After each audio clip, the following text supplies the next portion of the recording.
Senior anchor person Kamran Shahid साहब ने भी हमें ज्वाइन किया, उनसे बात कर लेते हैं। कामरान साहब, कैसे देखते हैं आप ये बयान जो है अब सामने आ चुका है, मुखालफत जो है वो सामने दिखाई दे रही है, तो क्या देख रहे हैं आप आने वाले दिनों में कुछ और कोई सरप्राइज मिल सकता है?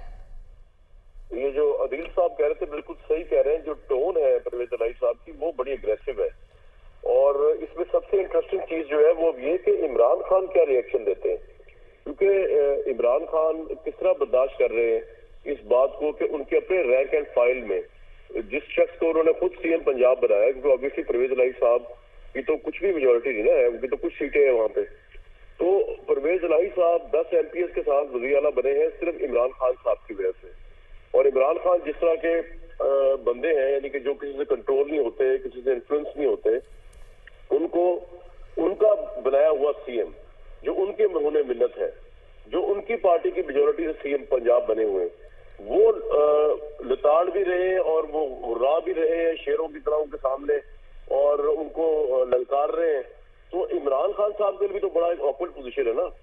कि इमरान खान किस तरह ये अगले 5 दिन बर्दाश्त करेंगे। और परवेज इलाही ने जिस तरह अदील ने कहा है, मैं इनसे 100% एग्री करता हूँ, जो उनकी टोन है, इन्होंने सर पे कफन बांध के ये टोन अडॉप्ट की, क्योंकि परवेज इलाही को एग्जैक्टली पता है कि अब वो जो सीट एडजस्टमेंट्स की बात कर रहे हैं, जो मोनिस इलाही के फ्यूचर की बात कर रहे हैं, तो वो फ्यूचर कहाँ स्टैंड करेगा फ्राइडे के बाद अगर असेंबली डिसॉल्व हो जाए? क्या इमरान खान उनको माफ करेंगे? ये जो बयान उन्होंने आज का दिया है, इमरान खान साहब तो छोटी छोटी बात नहीं भूलते, तो ये तो बहुत बड़ी बात है कि उन्होंने इमरान खान को, जो इमरान खान राइटली समझते हैं कि वो एहसान किया उन्होंने परवेज इलाही को, चाहे मजबूरी में किया, लेकिन किया तो सही ना, वज़ीर आला पंजाब बनाया उनको। आज वो उठ के उनको ये बात कह रहे हैं तो परवेज इलाही भी सोचेंगे कि जुमे के बाद ये मेरे साथ क्या करेंगे। और इमरान खान अगर मसलतन इस वक्त खामोश भी हैं तो परवेज इलाही को पता है कि वो मसलतन खामोश है। जुमे के बाद सीट एडजस्टमेंट का फ्यूचर क्या होगा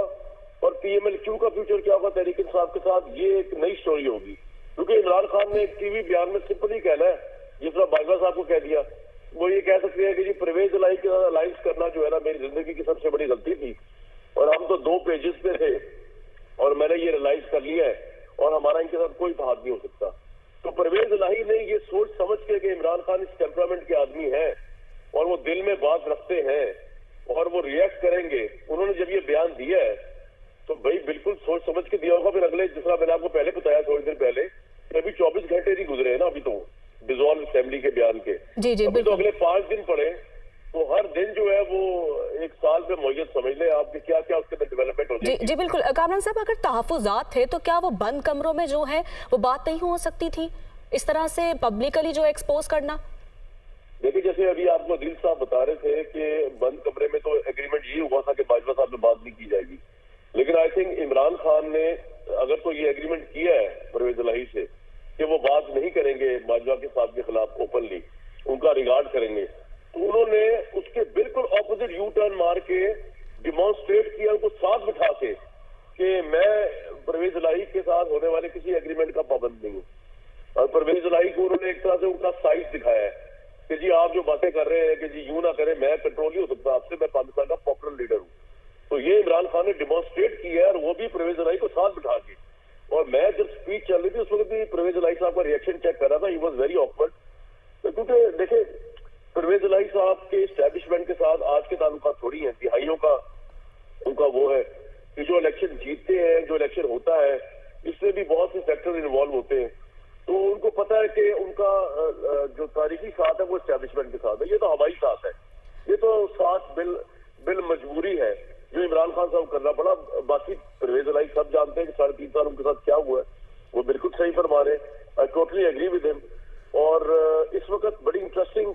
सिचुएशन होगी पॉलिटिकल, क्योंकि जस्टिफिकेशन मिल गई है PMLQ के मेंबर्स को, क्योंकि जिस तरह परवेज साहब ने कहा कि जी अब आपने अगर बयान दिया तो मुझे नहीं पता मेरे पार्टी के लोग क्या करेंगे, तो पार्टी के लोग तो जनाब फॉरवर्ड ग्रुप भी बना सकते हैं, परवेज इलाही को अल्टीमेटम भी दे सकते हैं कि जनाब आप फौज के खिलाफ इमरान खान कंपेनिंग कर रहे हैं, ये सिर्फ बाजवा साहब के खिलाफ कंपेनिंग नहीं है,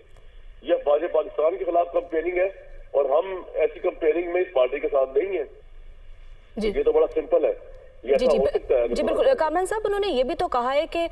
इमरान खान साहब मोनस को भी साथ नहीं बिठाना चाहते थे, इसके बावजूद हमने इमरान खान का भरपूर साथ दिया है। जब इस तरह की बात थी तो फिर इत्तेहाद कैसे अब तक जो कायम था, क्या जबरदस्ती चल रही थी? असल में मेरी असेसमेंट में तो परवेज इलाही ने मोनस इलाही को एक पैगाम दिया है, क्योंकि मोनस इलाही बहुत ज्यादा एडवोकेट है, बड़े वकील है पीएमएलक्यू के, इमरान खान साहब के साथ अलायंस के, और ये मोनस इलाही हैं जिन्होंने जबकि परवेज इलाही जुबान दे चुके थे, एग्रीमेंट हो चुका था, मिठाई खा चुके थे पीपल्स पार्टी और नून लीग पीडीएम के साथ, ये मोनस इलाही हैं जो खींच के अपने वालिद को जो है वो वापस इमरान खान साहब की आगोश में लेके आए। तो ये परवेज इलाही साहब ने एक्चुअली मोनस इलाही को ही पैगाम दिया है कि मेरी ये पोजीशन है और मेरी पार्टी की ये पोजीशन है, तो अब आप देखने क्या कर रहे हैं। मुझे ये लगता है, मेरी ये असेसमेंट है अब तक की, maybe I am completely wrong, लेकिन ये असेसमेंट नजर आ रही है, मुझे किसी भी लिहाज से इनका अलायंस इंतखाबात में होता नजर नहीं आ रहा। जी ठीक है, मतलब जो है आइंदा से जो बात एक जो सामने आ रही थी कि असम्बलियां जो हैं वो डिसॉल्व करने पर रजामंद नहीं है, तो जो बेसिकली जो एक बयानिया है, क्योंकि जानते थे पहले भी परवेज इलाही साहब जो बयानिया था खिलाफ बातें कर रहे थे, वो जनरल कमर जावेद बाजवा के बारे में वो बातें करते रहे हैं, इसके बावजूद इस तरह का अब बयान देना यकीनन जो है वो इस बात को वाज़ेह तौर पर करता है कहीं ना कहीं तो खलिश पैदा हो गई है। देखिए जस्टिफिकेशन नजर आ रही है मुझे, तो वरना परवेज इलाही चाहते तो चुप भी कर सकते थे इसके ऊपर, मतलब ऐसी क्या बात थी अगर वो, लेकिन पहले दिन से वो दिल से राजी नहीं है कि ये असेंबली टूटे।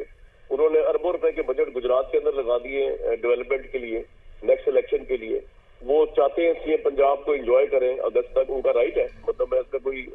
बुरी बात नहीं समझता। उन्होंने मेहनत की है, अपने आप को इस काबिल बनाया कि इमरान खान साहब जो उनको मुंह नहीं लगाया करते थे वो मजबूर हो गए उनको सीएम पंजाब बनाने में। तो ये तो हमें परवेज इलाही साहब की सियासी फरासत की तारीफ करनी चाहिए। तो वो पहले दिन से नहीं चाहते थे कि ये असेंबली टूटे। तो मुझे तो ये भी लग रहा है, मेरी असेसमेंट है, maybe I am completely wrong, कि शायद जब ये पहली स्टेप है टुवर्ड जस्टिफिकेशन कि असेंबली ना तोड़ी जाए, क्योंकि at the end of the day जब तक परवेज इलाही सबरी पे साइन नहीं करेंगे, इमरान खान साहब जितना उनको बिठा के उनके साथ टेलीवाइज खिताब करते रहे, उसकी कोई हैसियत नहीं होगी, असेंबली नहीं टूटेगी। जी ठीक है, और आप क्या देखते हैं कि पीडीएम को कितना फायदा हो सकता है इस तरह से? पीडीएम को तो खैर जनाब अगर ऐसा हो जाए कि असेंबली ना टूटे जुमे को, तो बहुत ही फायदा है। एक तो वो इस सियासी हजीमत से बच जाएंगे कि जो इलेक्शन फौरन होने की सूरत में उनको होनी थी। दूसरा वो उस चक्कर से बच जाएंगे जो वो कोर्ट में लेके जा रहे थे मामला, और उसके बाद इलेक्शन कमीशन भी कंट्रोवर्शियल होने से बच जाएगा। इलेक्शन कमीशन ने पहले ही कह दिया हुआ है कि आपने स्टेटमेंट सुन ली होगी, 2 दिन पहले उनकी आ गई भी है कि मर्दमशुमारी जो है वो बड़ी जरूरी है होनी, और मर्दमशुमारी के बगैर इलेक्शन नहीं होते। उनको देखे ना, पाकिस्तान में हमें पता ही नहीं है इस वक्त पाकिस्तान की इस वक्त पॉपुलेशन है क्या। तो पंजाब की पॉपुलेशन का पता ही नहीं है कि पंजाब में कितने रजिस्टर्ड वोटर्स हैं, कितने लोग वोट की अहलियत रखते हैं, एडल्ट हो चुके हुए हैं। तो वो तो होनी है। ये तमाम प्रोसेस बच जाएगा, पॉलिटिकली बहुत बड़ा ब्लो मिलेगा, बहुत बड़ा एज मिलेगा पीडीएम को, कि कुछ ना करके भी वो वजारत पंजाब को बचा भी लेंगे। इलेक्शन में फौरी तौर पे इमरान खान के हाथों सियासी तौर पर डिफीट होने से बच भी जाएंगे, और इमरान खान को वो पॉलिटिकली एक वो भी देंगे कि जनाब हमने देखे आपकी सफों में बैठ के आपको मजबूर कर दिया कि आप असेंबली नहीं तोड़ सके, आपकी सफों से हमने जो है वो बगावत करा दी। ठीक है, बहुत शुक्रिया। Senior anchor person Kamran Shahid हमारे साथ मौजूद थे, उनका मौक़िफ़ आपने सुना।